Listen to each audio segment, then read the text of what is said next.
Hi, Jackie, I everybody. love your photo. Like when you're not live, it's great. Oh, thanks. What is It's that? so this is I can't remember if this is Isa or Yoda, but a couple, our camping trip before last, we stayed on this private land that was out near I forget which park, but it was a national park, and it was really interesting. They had like these broken down old vehicles and this old house, and they had goats on the property who just kind of roamed around. And this was one of the goats that I made friends with while we were there. So Very wanted cool. to get a picture of the goats before I left. Very cool. I'm Is glad that to a get that filtered story. photo, or is that just unfiltered? Oh, that I probably did a little bit to it. I go and appreciate it. I'm so Totally. glad you asked, Rob, because I see that all the time. Obviously, when we're on Zoom, and I didn't know the story. So, but Jackie's a great photographer. So hey, we have big news. Can we share your happy news, Jackie? Since you posted on social media that you and your partner became domestic partners yesterday. Yay! Officially, went to court and everything. So you now can have all the legal rights. We went to the county clerk's office, but I think it was funny. We both had like a totally normal day yesterday. I had work, Tori had class, and a couple other things, and we just went before work and class and everything. And I went upstairs to my office at City Hall, and it didn't seem like a big deal. And then I remember when I got home, Tori was like, "Oh, I don't think we realized what a big deal this is. People are really reacting to this." One of my good friends sent me a message saying, "Where can we buy a gift? Is there a registry?" And I was like, I don't think it works that way for a domestic partnership, but people are really happy for you. Yeah, I think it's an interesting thing, because as younger queer people, I think we take for granted that we can just get married and that's a thing. But I think we don't necessarily have that context that for a long time, especially in blue states like California, domestic partnership was the functional equivalent of marriage for queer people. I mean, for us, it was kind of like, oh, well, I'm starting a new job, we can get you on my health care. It was more of a logistics type thing. But now that we did it, we realized, oh, for a long time, this was what getting married was for queer people. This was the closest any queer person could really come to getting married. And that was an interesting lesson for us. Well, sure. since we open with that, we can ask you your thoughts about that, Rob. But we should introduce you to everybody. This is the amazing Rob Smith, the founder and CEO of the Phluid Project, which I'm wearing their shirt, which I didn't even know was their shirt. I owned it before I even knew, That's amazing. And now I've since learned, of course, that your brand is like the worldwide gold standard for gender-free fashion and products, and your amazing brand, and we're huge fans now. So welcome, Rob. Thank you for that. And I'm going to circle back around. First of all, Rob, he, they pronouns. My husband and I got married almost 13 years ago, and it was Prop 8 was up for a vote, and we did it just kind of, Jackie, like you, like almost out of protest, like almost out of like, we thought we could possibly change somebody's mind if we got married. So we got married in October, the vote was November. But I remember it was like, a social justice, like, equal rights statement, as much as it was an act of love. And yes, we fell into the construct, and I abhor constructs. So we fell into the construct, but we are still happily married, not in a very traditional way, and almost every sense of a way untraditional. I won't go into details because my husband's more private than I am, but we don't have a traditional marriage. But we are united. We're partners in life, and we love each other dearly. And I think, But if you think about marriage, the construct, it goes back to land and owning women, and so I kind of abhor the idea of the class structure, and it's exactly right. So so the concept of it is horrible, but the idea of falling in love and beautiful. So yeah. Well, Well, congratulations Appreciate to that, both of you. Yes, you're both in beautiful, loving, committed partnerships, and whatever that looks like, it should always be defined by the people in the relationship, and it should be whatever works for them. And that's what you're all about, right? Challenging all the constructs and all the boundaries in the world in some really powerful ways. So let's get into introducing you, and we really want to hear all about you and about the Phluid Project, and then see what else we get into. I think we could talk forever, but everybody has to get to work after this. So we'll try to kind of contain it, but do this on the way to work. I'm taking yes, down exactly. This is a great, So Rob, you are the founder and CEO of the Phluid Project. It's so fascinating what I've read and learned about how it all started for you. I understand that you were inspired by your heritage as a third-generation Native American to create the Phluid Project as a way to honor Two-Spirit Indigenous leaders of the past and present. I find that fascinating. I used to teach, in a former life, I was a professor and taught culture and communication. And we talked quite a bit about two spirits and the different concepts of gender in different cultures. So I'd love to hear more about that, as well as a million other things. But this is kind of what sparked, it sounds like, the inspiration, part of what sparked the inspiration for you to, become the founder of the Phluid Project. But you also, of course, wanted to leverage your 30 years of experience in the fashion world, right? Leading multi-billion-dollar brands from Macy's, Levi's, Nike, Victoria's Secret, and many others, right? With this passion that you have for fighting for human rights and social equality. So the Phluid Project is not only about these amazing t-shirts and great fashion that's completely gender-free, and people can cross whatever boundaries they like in how they express themselves, and you provide, all of the amazing products to allow them to do that. But you also have educational programs, right? I understand you have a diversity inclusion around LGBTQ certification program and training program. So it's not just about retail and buying the products. It's really about changing the world with your brand and moving the world in the direction that we know, that Jackie and I talk about all the time, that it needs to go. So we're all doing the same work here, fighting for the same causes. And we want to hear more from you about all of it. So tell us more about you and about the Phluid Project, please. That was about the best introduction anyone's ever done. So you didn't read from a piece of paper, you talked about it. Very I love it. She's good at those. Yeah. Wow. I could have gone on for 10 more minutes, but I got to cut myself off. And I want to add on, just because I'm so excited about it. And in the evolution of Phluid, I created the Phluid Foundation this year. And the Phluid Foundation is a 501c3. I love the Trevor Project. I love HRC. I love GLAAD. Don't get me wrong. But every corporation this year gave to the same three organizations. And I created the Phluid Foundation to take corporate money who wants to give to national organizations. So the Phluid Foundation is like a funnel, and then the money goes out to grassroots organizations throughout the country that do the hard work, that do significant life-changing work. And I focus on the transgender and homeless queer youth throughout the country. And there's so many little regional offices that do hard work. So my goal is to take big money and filter it in throughout the entire country and ultimately the world, because there's organizations in New Orleans and Salt Lake City and all over the country that don't get any funding. So that's my new thing, and my goal is to raise $1 million. I'm putting it out there. Next year we raised $100,000 this year. So my goal is to raise $1 million next year. So I'm just putting it out there. That's amazing. We want to help. Yeah, I'm so glad that you're sharing that. We will do all we can to support you in that. Thank you. Beautiful. All right, I just had to add that in because besides the fashion product and besides the education platform, now there's a giving component, which is what I've wanted for so long, and now that exists. Yes. So often when I speak, if there's an honorarium, I take that money and just funnel right to the Phluid Foundation. So Congratulations. if you want to pay me $10,000 to speak, do it, and I'm just going to throw it right back to the foundation. Wow, that's incredible. That's incredible. It's very inspiring. We hope to do something like that someday too. So people like you really inspire us to see that it can be done.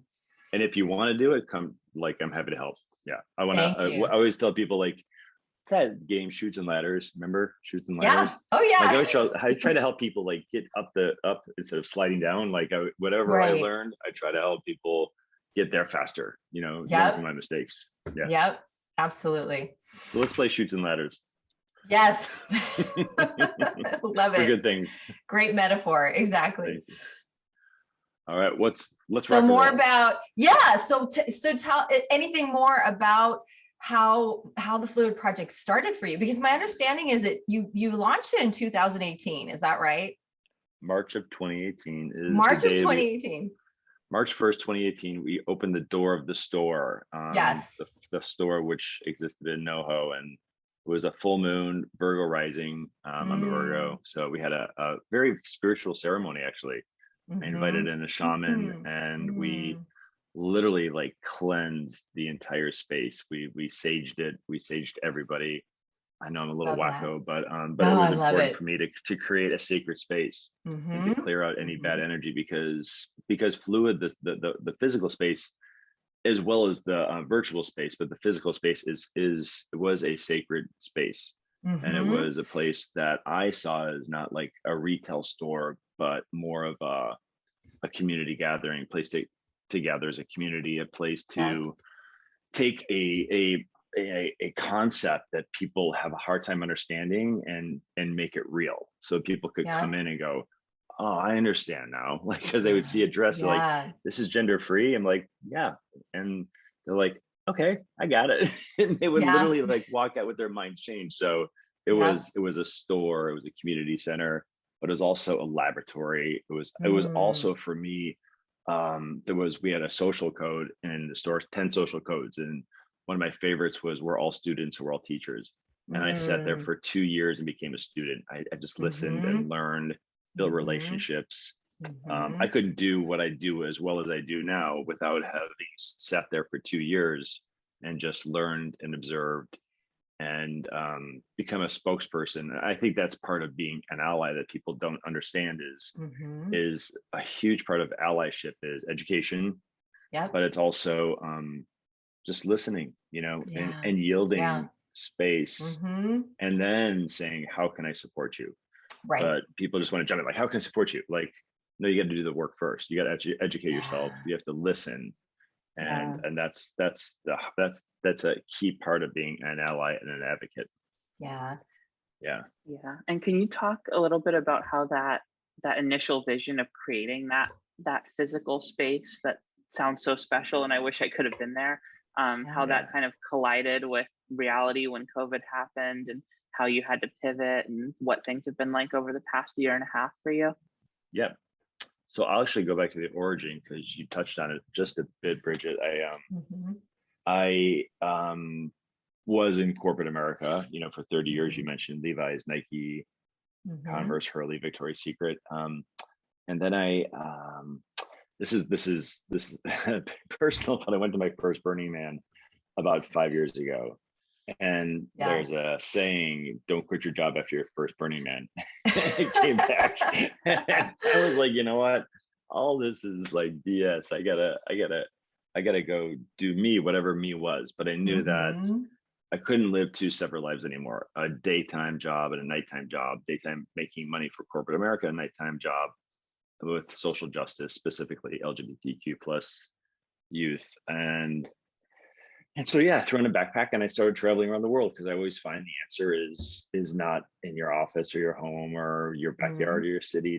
The answer is always in the world, somewhere in the most unexpected places. So I did some shamanic work in Peru, and that's where I wrote down in the morning. I went in with the intention. You go in with an intention, and I said, what am I supposed to do with my life? And I wrote down on April 14th, 2017, consider opening a gender-free, non-binary shopping environment. I wrote fluid in quotation marks. Wow. And I said, that's what I'm going to do. And so it was ultimately like, it was a gift that was given to me. And I opened the store 10 months later, which is pretty cool. But that's on incredible. that journey, I remember in the journey, learning that I need to learn more about my own heritage, my own indigenous heritage. And I took my mom to the reservation her grandma was born on. And that's where I learned about two spirits. And so I Mm-hmm. changed. So the LLC for the Phluid Project, Get Phluid, the Phluid Foundation is Two Spirit LLC. Beautiful. So Mm-hmm. yeah, thank you. Mm-hmm. Thank you for sharing that personal side with us. And you can say anything here. We talk about everything, so don't hold back. All right, so I did ayahuasca. I did ayahuasca for a month. Yeah, like call it what it is, because I heard it on it. I listened to another podcast that you were on. I'm like, that's so cool. I hope he tells that story on our show too. People it's freak awesome. out. I mean, it's like a. Of course, it's a drug, but just like any plant-based work, you know, I think right. there's different variations. There's different drugs, you know. Right. There's the, like, you know, I mean, heroin or whatever. I don't even consider this in the same category, although the government may. But I consider anything that's plant-based to be, you know, totally legit and been doing for thousands and thousands and thousands of years. Yeah. And look at how it opened up something in your mind and you went for it. So I've heard other stories like that. So there's something to be considered there. We're not advocating it. Everybody out there, don't freak out, but be open. Hear Rob's story and how it opened up something for him in his mind and his heart. A lot of us are capable of a lot more than we're actually doing, and work that we could be doing to change the world, and anything that can help us open up space for that and help us kind of heal those things within us that hold us back and make us think we can't do it, whatever that brilliant idea is. I had to heal. I don't know if you heard this in one of my other conversations, but when I was a young kid, I was extremely artistic, feminine, I would say, on the feminine scale. I was played with dolls with my sister. My dad was a professional football player. My brothers played sports. I had no interest, and life wasn't going so great for me, you know, in junior high. I don't know who it is great for in junior high, but I decided that I was not going to be that kid anymore. And I manifested this new person that would go to high school, that would play sports and be popular and hang out with cheerleaders and be cool in student government. And I literally created him, and I left the other kid behind. And in therapy, I kept trying to reconnect with this kid, and he wouldn't acknowledge me in hypnosis and anything. And then in this ayahuasca ceremony, there was a moment I went down to the river, and I was sitting naked on a rock, and I just curled up in a ball and started to cry. And I became a 10-year-old boy. And I said, I am so sorry I left you behind. I am so sorry. And then next day in ayahuasca is when the Phluid Project was created. So in a way, this is a big part of me taking care of my younger self and doing right by him for leaving him behind. Yeah. And therefore helping all the kids who are living that life now, right? To model for them that you can be yourself. That's right. Yeah. That's right. I'm curious. I'll come back to the COVID question, but I think this is really interesting. I'm curious what role you feel your ego played in that process, and how you would kind of try to maybe make people aware of their own ego if that's not something they think about on a regular basis, and how it might motivate their thinking and their actions. Yeah, ego is interesting. I still do journey work, and there's I can't remember if it was Ram Dass or not, but who said that ego doesn't have to be your enemy. Ego can be your friend. And when you can stand shoulder to shoulder and walk through life with your ego is when you can accomplish amazing things. And I think through this experience of creating Phluid, it's been a deeply humbling experience. I mean, I wouldn't say I've become a much better person because of sacrifice, because of service. That the person I was 5 years ago is different than the person I am today, because I think my ego is my friend now as opposed to my enemy. And I think you can accomplish great things when that happens. Yes. Yeah. So it's not ego death necessarily. It's living in peace with your ego. And acknowledging it's living it in harmony, and not letting it run the show, but welcoming it in. Yeah, I love that. Yeah, I think we could go way off on this and get into the spiritual world, which, as Jackie does, I dig. But you know, I would love to hear more about like your vision and what do you see I mean, we're thinking, Jackie and I, you know, in the work that we do, we have contact with a lot of transgender folks and youth who are really struggling and don't have access to the medical care that they need, don't have community support, and you know, we don't have to talk about the legislation and the things that are happening in the world. And it's interesting, just as a side note, you know, I think that I want to really highlight what you said earlier about doing the work in the education, because I think a lot of people assume that the LGBTQ community is this like totally unified, like, oh, you're gay, so you get it. You get trans people because you're gay. I have so learned that that is not an assumption that we can make. You've done the work to, as you said, to listen to and to really try to be an ally to. You're not automatically an ally to trans people and gender nonconforming people because you're gay, right? You've done the work to unlearn those same, you know, those same transphobic, you know, gender, all of it, gender normative, you know, conditioning that we all have. So what is your, like, who are you most trying to assist in the world, and in what way? And what is your bigger vision? Like, you know, because you clearly think big. You know, what next, what else, like what world do you see that's possible that all of this work that we're all doing, the three of us and many more, could lead to?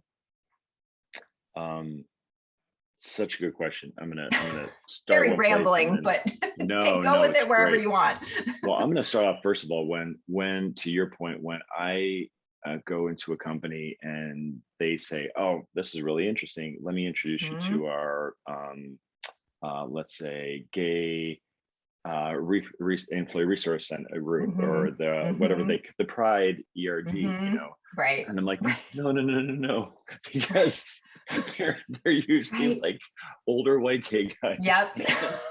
Yep. Don't get this. They're like, you know, they don't get it. Like I said, introduce me to the employee resource group of parents of children, you know, of like mothers, fathers, parents of young people, because they'll understand. If you have a 10 to a 17-year-old in your household, you know what I'm talking about. Yeah. If you're a gay man or a gay woman, regardless of your race, but it's usually, they skip a generation because most of us don't have children, and they don't understand. They think gay marriage, cool, everything's great. And I think the complete opposite in our spectrum of a white gay man who is largely not a minority anymore, in large part, you know, I don't consider myself, my minority status is probably more indigenous than it is gay, being a queer man. But you go from one end of the spectrum to the other, which is trans women of color. And I don't think that gay men understand, especially gay white men, the plight of being a trans woman of color whose life expectancy is 35 years old in this country. And there's a really interesting conversation that happens, because as men of my age, I'm 56 as of 3 days ago. Oh, happy birthday. Thank you. Also, you know, survivor. I'm living with HIV, you know, but I'm undetectable. And but us at our age, we went through AIDS, and there's a huge group of people that managed to survive AIDS, and a lot of us didn't. And they're kind of like, I'm good, I'm done, you know, like I'm just gonna go like sail off into retirement. And then there's, you know, we have the money in our community, we have the power, the influence, and the resources to support our community, but don't see the responsibility for supporting trans women of color and the entire transgender community. So and a lot of them don't want to learn about pronouns. They're like, you're screwing everything up. And so that they're the toughest audience to convince. I would just say that. And then there is yes, but my vision, like my vision is, I this sounds kind of wackadoodle, but when I think about my vision board, I want to be Richard Branson, Sir Richard Branson in this space. Like wherever I go, I want to do it. Like, I mean, I'm thinking about, like, last night I was talking about creating a entire media agency, which is of all queer people, especially trans folks, people, queer people of color, where someone wants to create a project, they come to me all the time and say, can you help us? Because you can't just have queer models. You need, you know, the team on the other side to make it an authentic campaign. So I want to create, fluid media, which is, and also like I want to do a TV show, which is a gender reveal party, but it's for 15 to 19-year-olds. You Right. reveal your gender in front of your whole family. Like I have all these ideas and how to I love that. I love that. These are amazing ideas. Yes. Just put it out there. That I could totally imagine that gender reveal show. A lot of great TV moments. Yes. I know. Like you get to go in, like we take you shopping, get you dressed, get you like, all the support you need, and come up and you reveal your gender to your family. I think that would be so powerful. I just imagine grandparents melting, but but that's what we need, and we need to show it to the world, because this is what's happening in our homes. Jackie came out as transgender at 19, and we tell the story, and we know now hundreds, countless other people who have that story of it happening privately in their home and grappling with it, because there was nothing out in the world to look at to say, here's your experience reflected back. Here's an example of how it's happening for other people. And so your vision of offering that is very, very exciting to us. Like, wow, if we would have seen a show like that, it would have been a whole different experience for our family. You're right, because right, Jackie? until you know Jackie's story, until you know Jackie, it's just transgendered, as people say, it's just like it's which is wrong, by the way. He's saying that in a flippant way. It's transgender, not transgendered. Yes, gets me crazy. I know. but it's when you, I think like Will and Grace pushed, the gay and lesbian I guess movement forward, because we became normalized. People started coming out of work. You knew it was your cousin, Yeah. I think the same thing happens when you start to like put a person's name and face and story to their life's experience, that people start to create empathy and compassion. And that's when they start to change, as opposed to, the way that the phobia around, bathrooms and sports dominates the conversation versus the human experience. Absolutely. Sorry, I get a little emotional right now. I don't know why, but to see young people of trans experience being the target of legislation and not just being able to live their lives just gets me really more sad than angry, I guess. And he channeled that energy somewhere. So channeling it to the Phluid Project and trying to get into corporations and institutions and educate and change people's minds. Yes. And then coming back, no, don't apologize. I really appreciate you being raw and here and everything. And just to come back, I'm so curious how you've managed to adapt over the past year and a half, as COVID has happened and we've moved even further away from physical retail spaces. Yep, super question. I would say that just because I believe that Phluid is something that has been gifted to me, that I am merely a vessel for this, and I am in servitude, and as everything happens, when you allow it to happen, it didn't happen at all like I wanted to happen, but I had to close the store the end of 2019 because I basically 99% self-funded the business.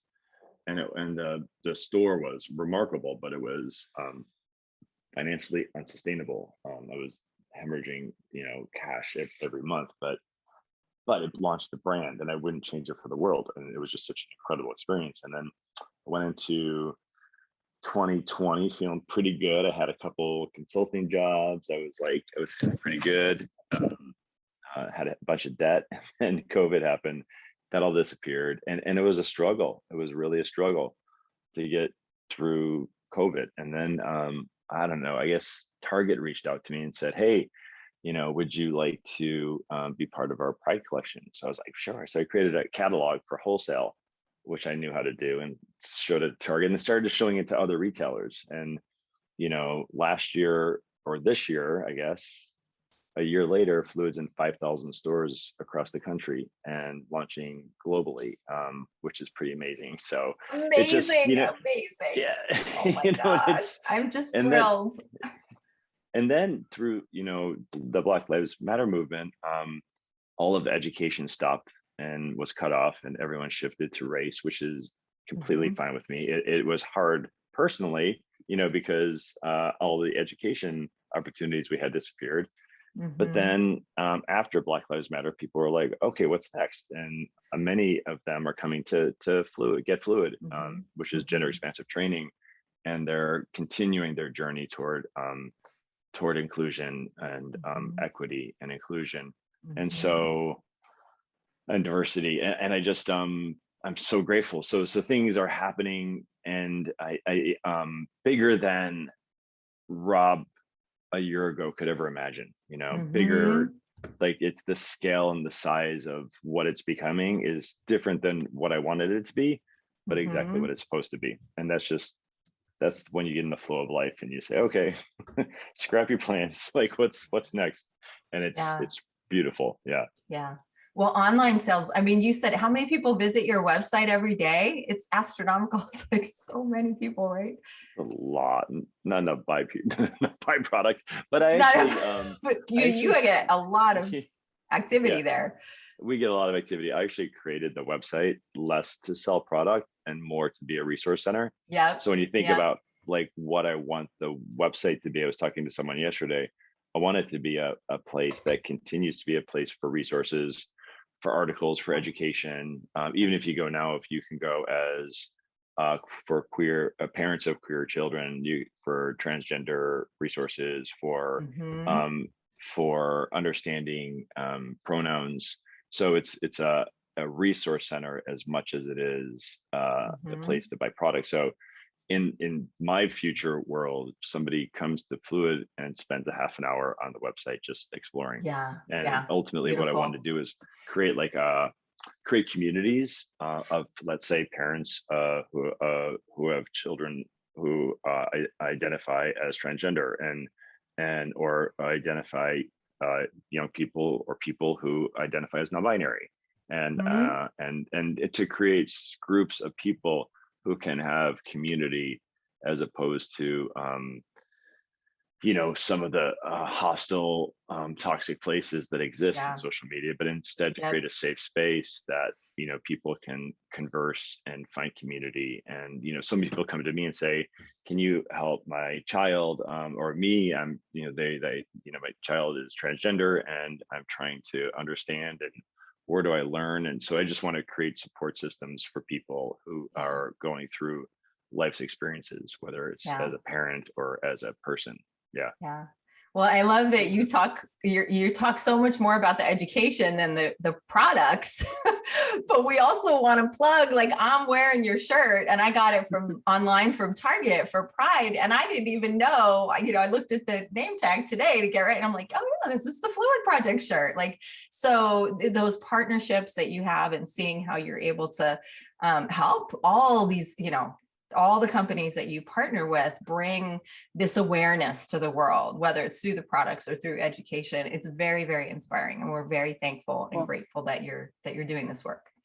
And it's so interesting to me to hear you talk about this, because what's clearly driving you, at least from my perspective, is this mission of getting the message out there, helping people be more accepting and kind of normalizing this gender fluidity, which I really love. And so I'm curious, as someone who is still at the end of the day an entrepreneur who is operating in these capitalist spaces where unfortunately most actors are just concerned about their profit. Like, like to your point, Target and the big corporations, they're concerned about their profit. If Black people are getting murdered and they want to have people keep buying their stuff, they're going to care for a little bit and they're going to put a lot of money into Black Lives Matter, and then they're going to move on to the next thing. So as someone who seems to be more committed to your mission than to profit, what is it like for you to operate in those spaces to kind of draw that line? And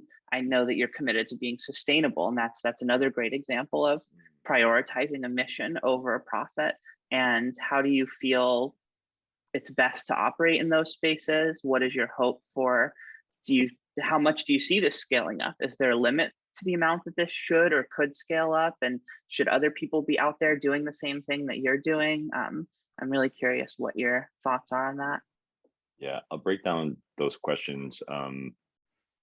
So first of all, like, yes, the mission is more important than selling a t-shirt. You know, the selling a product is part of the mission. You know, I think if there's an arrow, we're at the very tip of this arrow and starting to break through. I hope there's other people. I know there are some other people who are entering the space. It just so happens Phluid is one of the most well-known, and also you can't underestimate, 30 years of experience in corporate America that I know my way to navigate through. So I actually see it as a skill, the fact that I'm a white man who's straight passing and can converse with senior executives in this space. That said, all of the trainers are of trans experience and the intersection of mostly racially diverse and of trans experience. So they're the ones that actually do the work, but I'm the one, I call myself the Trojan horse, like push me in and everyone comes out. But I'm the Trojan horse but I know how to navigate this space and how to speak the language. And I think that experience opens up doors and creates conversations for people to listen. And so there was another question embedded in that. So it just happens through chance that I would create this store. The Get Phluid existed before wholesale, but then when I started to go in and people started to say, hey, we'd like to buy your product, and I would say, okay, what's your intention? Why do you want to do this? Is it just to check a box, or are you actually committed to this? So, and then I'm able to use the training platform to say, okay, if you're going to enter this space, first it starts off with the why and the who. And that's where I start first before you get to the how. And that's when I go in and work with corporations. That's what I say first is, why are you doing this? And who are you doing it for? And then let's figure out how to do it. And that's so deeply rewarding, because it becomes a 360-degree strategy. And then by the time the product hits the floor, I can talk to retailers like Nordstrom and say, do you have trans-inclusive fitting rooms? Do you have trans-inclusive restrooms? Do you understand pronouns? Are pronouns part of your badges? And then we can help companies rewrite dress code policies and eliminate gendered language within their policies. So yeah, it all works together, and it's so rewarding to see companies really just, people are finally, I think anyone who has been aware of social justice is finally now able to come out of work and use that passion and be able to show that muscle, and people, the corporate leadership is listening now. And now I think that's one of the reasons why Phluid is done so well so quickly and almost international scale, is because we stand for radical inclusion when it comes to gender identity, gender expression, body size, race, ability. And so they lean in because they want to be a part of this. They want to be part of this. Right. And I've heard you say that if a company wants to partner with you, you check out their social media and their advertising, and you'll literally say, like, we'll come back when all your models aren't skinny white, women. It's true. And I love that. I loved hearing that. And they're probably like, okay, we'll go work on that and come back to you because we want your product, And do you think It's so funny watching their faces when I say no. I'm like, no, I love it. and I can't do it. You need to do a little homework. And Yeah. I said, I can help you if you want to do it, Yeah. but you need to do work. And they're like, Yep. what? I'm like, Yeah. yeah, no. And do you think there's a limit to how much you can scale this up while remaining sustainable and remaining committed to that mission? And do you hope that other queer people take on similar missions and try to start their own companies that are focused on creating some kind of change, not just making a profit?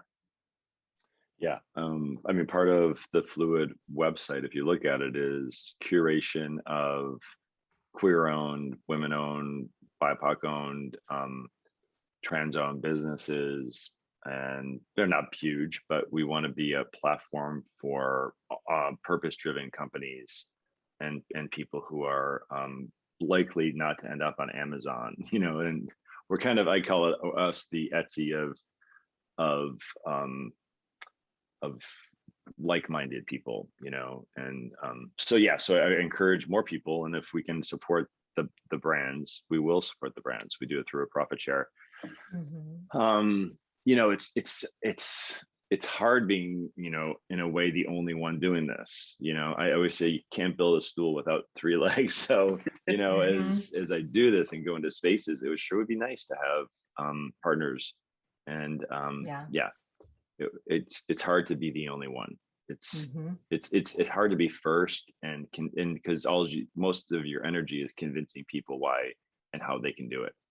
But pushing through, hopefully more people and companies will be, I'll be making room for more companies to do this as well. Great. Well, I hope so too. Thanks. Yeah. And we are cheering you on.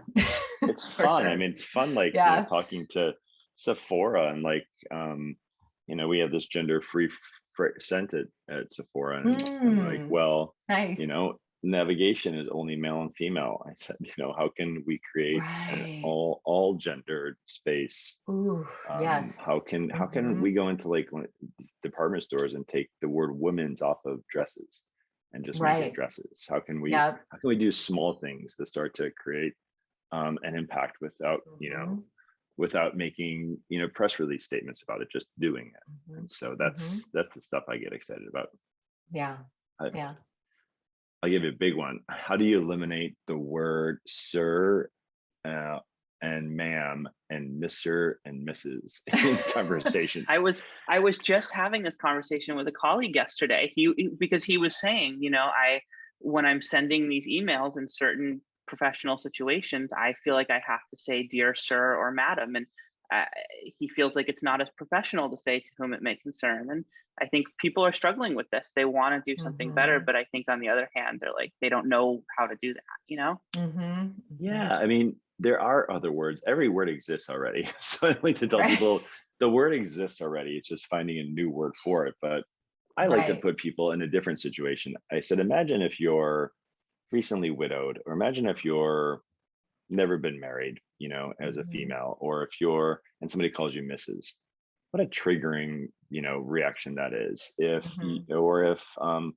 do you have to be called doctor? I mean, I don't know, like maybe you earned that degree, but it doesn't really relevant outside a hospital to me. And then being called sir or ma'am, like, I really don't want to be called sir. I also don't want to be called Mr. Like, give me a break. Okay, I want to be. It seems like that seems old to me. Like, you know, somebody calling me Mr. Smith, like, that's my dad's name. You know, so it's not just about gender. It's also to consider other groups of people that have largely been ignored. You know, so it becomes a much bigger conversation. So instead of just do like you in the Uber, like, are you Rob? Yes, I'm Rob, because that's what it says, and that's because that's how I put in the information of how I want to be. And so I think there's a way for corporations to say, you know, gosh, I don't know, I'd say, Jackie, you know, how would you, you know, like at one time, how would you like to be referred to as? And you say Jackie. And from then on, it goes into a system, and it's like all communication now goes out to Jackie. Just that easy. And yeah. And if you have a name like Randy, and you have a deeper voice, and you're a woman, identify as a woman, I don't know, it's just like sometimes people get confused with names like that are like gender neutral, or even like if you have a deep raspy voice, or if I have a low voice, I mean, just struggle going through life, and people, the gender assumptions that are made just by verbal and visual and non-visual language. Yeah. Oh, so that reminds me of podcast on that. that reminds me of I sat down with the Schultz family from Starbucks at this event. There's a few of us, and they said, anything we can do? I said, I don't know how you're going to receive this, but I have a request. I said, can you have your barista stop saying sir and ma'am? And they're like, what? I said, it becomes a very triggering word. It becomes gender dysphoric for many people every time they go to order a cup of coffee. On the other hand, it's incredibly affirming if you're trans, and the first time people are called Mr., it's like finally, like, you have passed to, but in large part, it just can be eliminated, and just say, how are you today? Take the sir and ma'am out. Kind of get you a cup of coffee. I don't know. But they thought they looked at me like I had 6 heads.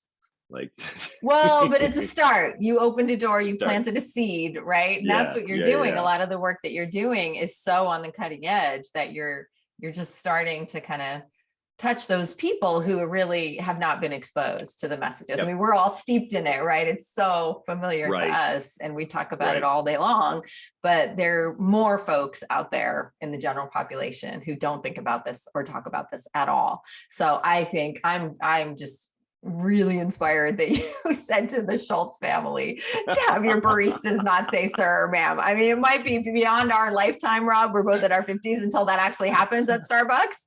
But hey, you planted a seed, and I thank you for it. You're welcome. I love it. Yeah, you'll be the first person who said it to them. And I have no doubt more people will as time goes on. Sure. And they'll say, I remember that crazy guy once, like 5 years ago. Right. Exactly. And that's how social movements start. That's how things change. That's how we move the world. It has to start somewhere. And we have to have brave people who are willing to be seen as crazy. We get called crazy all the time, and worse on all our social media. And it's like, bring it on, just propels us to do more because it's needed that much. We see how much it's actually needed. That's right. I think that's a good setup. Yeah. Oh, sorry. Go ahead, Rob. No, please. Oh, I was just going to say, I think that's a good setup for something I wanted to ask, because since your project has grown and your reach seems to have grown so much, have you encountered that negative segment of the population who has nothing nice to say to us? And how do you deal with those people? What is your perspective on where we're headed as a society? Depends how many glasses of wine I've had when I respond. Same here. I feel that. Yeah, that's real. It's true. It's like if I sit liquid down courage. Liquid courage. If I sit down, and I usually delete it in the morning, but but I'll say people, especially with fragrances, we were doing a lot of Facebook ads, and these people were getting these the ads, and their comments were horrible, and then they just, for somehow Facebook thinks, oh, if you like it, then your friends are gonna like this too. And so the more they commented, the more they would get stuff. Would get so horrible. And I'm like, I would start to they quote the Bible. I quote the Bible back about cannibalism, about eating your children, about you don't get to choose what you want from the Bible, because I'll pull some weird shit out of there. Not that there's not good stuff in there, and there is some good stuff in there, but you can't pick and choose. So anyways, I started just responding like, hey, just want to let you know, the more you engage with us, the more that Facebook thinks you want to hear more from us and your friends. So just stop doing it, and so I shifted from being reactionary to just being like, hey, I don't know if you know this, but this is what happens. And people have responded much better to that. Interesting. I like that approach. So just helping them understand algorithms and how they're bringing themselves into a space they don't actually really want to be. So stop trolling. It's not going to serve any purpose, and it's just going to give you stuff you don't want. Yeah. Correct. Yeah. And so they seem to be receptive, like, oh, thank you very much for that. Like, it really? So they yes. Good. Okay. Yeah. That's an interesting strategy. I dig it. But clearly you're with us on that. We're not letting it impact us and slow us down in any way. It motivates you. Exactly. Yes. Exactly. It's like, oh, we got some more hate. Let me do some more posting of all our educational graphics, and it just fuels me. Yeah. Yeah. I find Instagram to be a really super safe space for us. It's a beautiful, safe, rewarding space. And it's weird. It was weird as TikTok is amazing. Yes. This is a beautiful space. So raw and so real. I always get surprised when on LinkedIn when people get a little like nasty. I'm really? You've had that on LinkedIn? Really? Yes. Huh. Yes. Interesting. You'd think people would not want to be assholes with their job title, right? Right. I know. Seriously. Yeah. Some of them, I report I go to their bosses and I share what they said. Good. Oh, yeah. Amazing. Yeah, Jackie would love to. You love to do things like that. It's like, oh, totally. Great. Yeah. I have evidence. Spend all day emailing people's bosses. Hey, you see this thing they commented? It sounds so stupid because it is literally their job, like, and they're writing stupid stuff, Yeah. But it's then you got to wonder, like, is it worth all the energy? But sometimes it is. Yeah. We just want. Sorry, go ahead.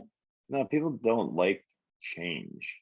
Yeah, they don't like change, and people don't realize that we're constantly changing.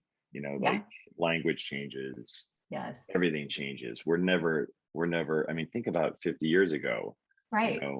It was the queer liberation. It was Martin Luther King with the Civil Rights Act, and it was there was so much women's liberation. Like in the 70s, like this, liberation, and I just think, like, God, what makes you think that things will just be the way they are today, and they'll be this way 50 years when it's never been that way? Exactly. I don't get that. I really don't get that. But you always have this mass of people that are pushing back, that are fighting it. And it's like, look at every other,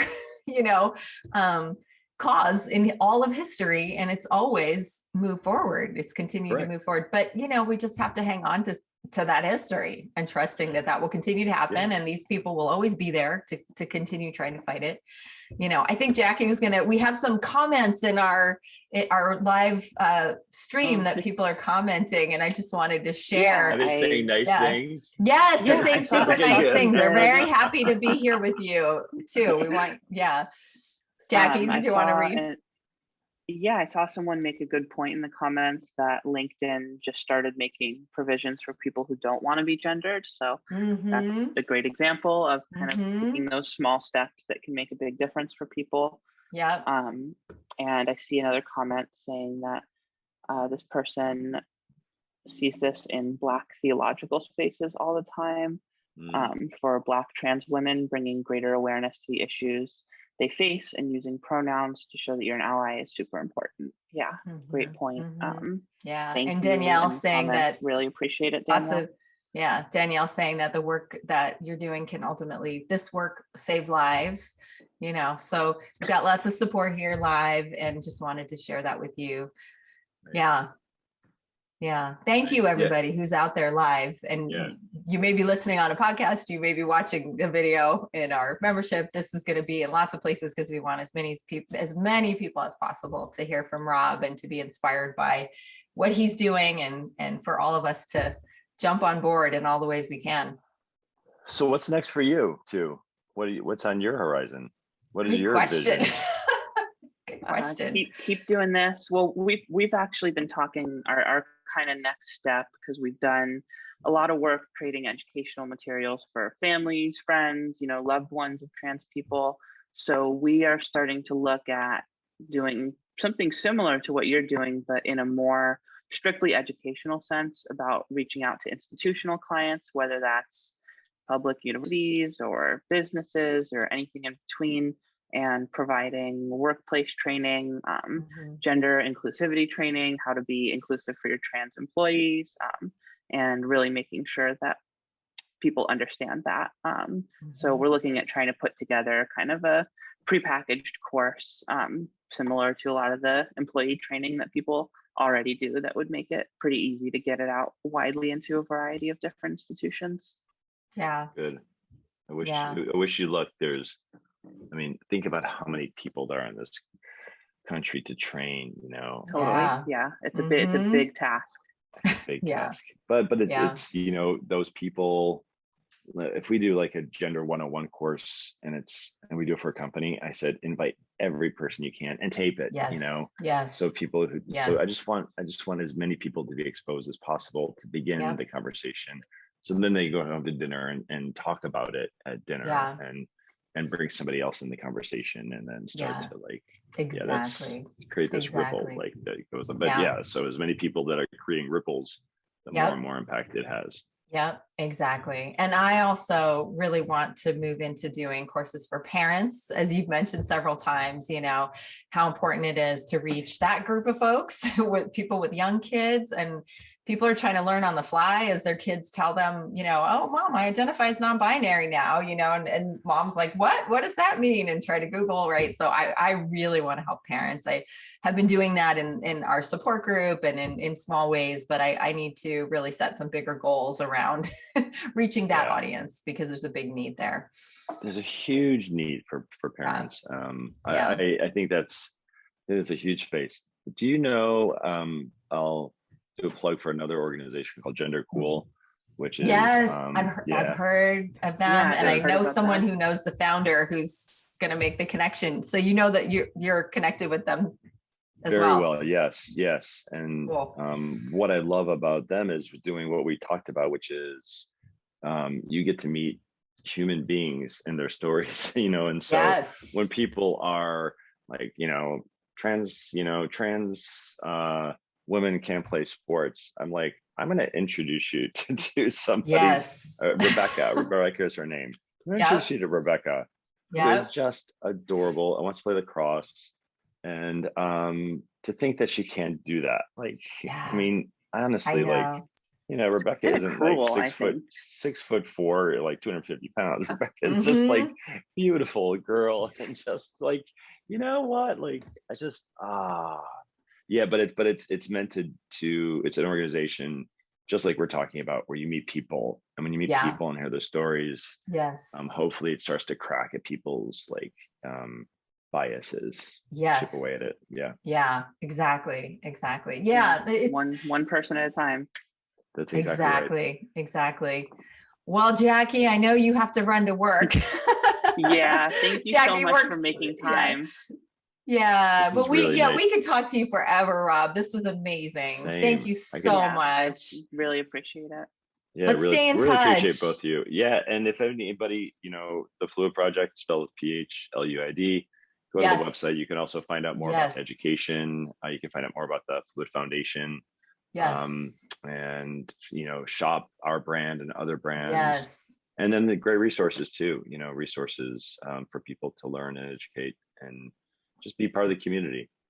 Absolutely. We'll make sure that everywhere we share this, we include the links and really encourage everybody to check it out. We're so supportive of the work you're doing. And so grateful for it. Thank you, Rob. Thank you both so much. Have an amazing day, and let's stay in touch, okay? You too. You too. All right. Thank you. And bye, everybody who's watching live. Thanks for being with us.